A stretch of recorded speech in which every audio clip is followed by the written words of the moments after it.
Hi there, this is Steve Stine again, and this is another song in my Easy to Play series. I'm going to do Boulevard of Broken Dreams for you, but I'm going to show you an easy way of playing it. So if you've just started learning how to play guitar and you've only got a few chords to work with, this is how we're going to do it. What we're going to do is play, put a capo on the first fret, and we're going to play E minor, G, D, and A. Okay? So you need to make sure that you know those open chords, E minor, and G you could do with 3 fingers or you could do it with 4 fingers, whatever you like to do. Your D chord and your A chord. Now A you could do with these 3 fingers, A you could do with these 3 fingers. Some people just use 1 finger. However you've been learning how to play it is perfectly fine, okay? So let me play you a little bit of the beginning of this song.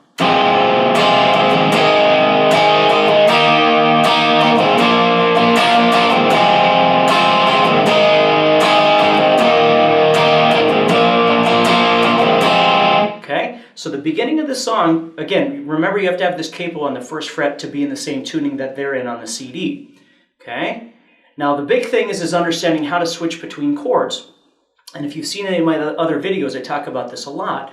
The big thing is understand that whenever you're practicing your chords, you need to make sure that there's 2 things that are happening. Number one, that you can visualize the chords that you want to play in your head. So if at this point you're watching this video and you don't really know G or you don't really know D or something like that, you need to stop and you need to go back and you need to work on those chords. First thing is being able to see them in your head. Remember, if you can't see it, you can't play it. So it's really important that you work on making sure that you can see them. So like as I'm talking to you, I might think about a D chord in my head. Well, I can see what it looks like in here. So then it's a matter of looking at my guitar and then finding where to put my fingers. So the first part is visualization. Memorization. The second part is a technique called bouncing. And what you do is you practice taking your fingers, and this is really important, you practice making the chord. A lot of the first thing that people do wrong is that when they're trying to learn how to play chords, they will make a chord and then they'll keep strumming it, which is great for your right hand, but it's not really teaching your left hand anything. You need to make sure that what you're doing is making that chord, you pretend like your fingers are super glued together, and then you make it again. You pick it up, you set it back down. And you do that over and over and over again. And the point is, when you move from one chord to the next, you want to be making those changes in midair. Not when you get to the guitar, but before you ever get to that next chord. Okay? So just you kind of keep that in mind. So on with the song. The second thing I want you to do with this E minor, G, D, A thing is practice putting your rhythm right around there with your arm. And remember, when it comes to strumming, you never start and stop, you never speed up, you never slow down. You don't want to strum. Don't do that sort of thing because it sounds really strange. And it probably looks a little strange too, right? So what you want to do is keep your arm moving. When you don't want something, you simply move away from the strings.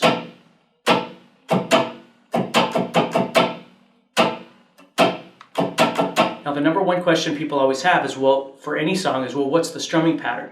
And my answer to most songs is the same thing. There really isn't a strumming pattern. You just try and feel something that kind of matches with what you're trying to play. So let me play for you again. And if you know these chords, you certainly can play along. So E minor, G, D, and A.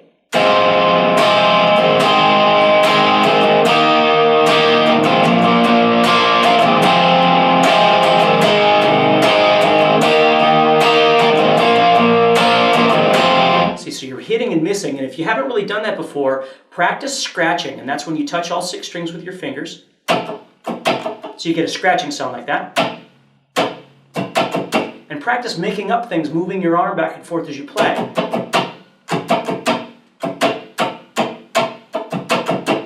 Try and get a feel for the rhythm. Don't think about things as, tas and TTs and, downs and ups. Just try and get a feel for the rhythm. Once you decide where the rhythm should be,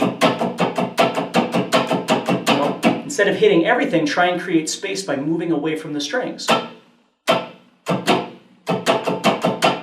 Okay? So, main part of the song, E minor, G, D, A.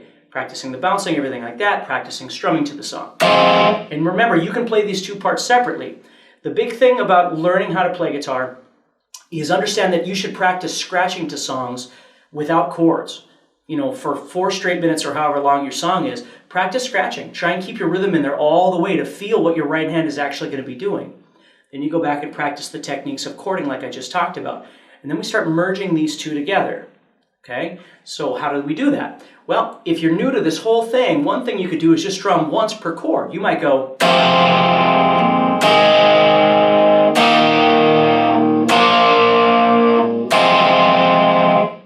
It's enough to play along with the song and have some fun, which is perfectly fine.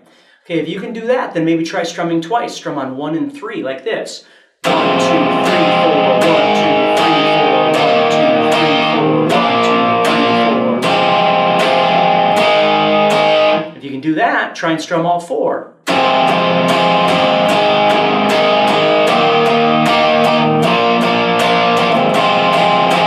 That, then of course now you're back on the down up thing that I was talking about.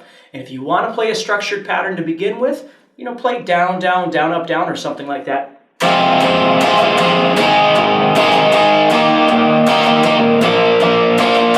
It'll sound just fine. The big thing is just don't get locked into doing strumming patterns all the time, because then all your songs will have the exact same strum. And that sounds kind of weird as well. So please don't do that. Try and get comfortable with just making up rhythms. Understand that rhythm should be part of your practice, not just making chords and things, but actually learning how to feel a rhythm when you play. Okay? Then we move on to the chorus. Okay? The chorus for this song is C, G, D, E minor. Again, with the capo at 1.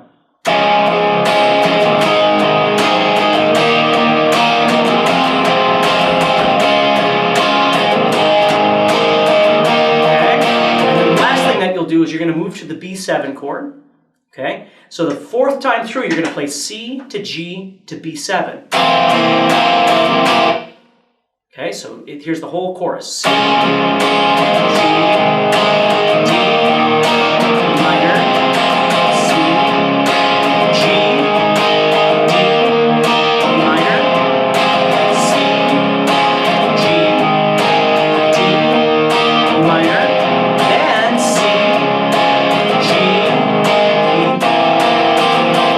So you'd either play a B7 chord, okay? And again, you can look up B7 as just a search, a web search or whatever, but B7 would be right here. You could play B7 as a power chord if you know that better, okay? Now, or play B as a power chord, excuse me. So you could play that if you know that, which would be at the 2nd fret. Now remember, I'm capoed at the 1st fret, so that means I really need to move up 2 frets from the capo, which in reality, I'm actually at the 3rd fret, which is C, but relative to the capo, I'm actually on B. Now, again, if that's confusing, don't even worry about it. Just watch my fingers and play what I'm playing and have some fun. If some of that doesn't make sense to you, you can always try and refer back to one of my other videos to learn a little bit more about that. But if you know the B7, that's probably the easiest way to go at this point. It's not an easy chord, but certainly give it a try, and enjoy this song.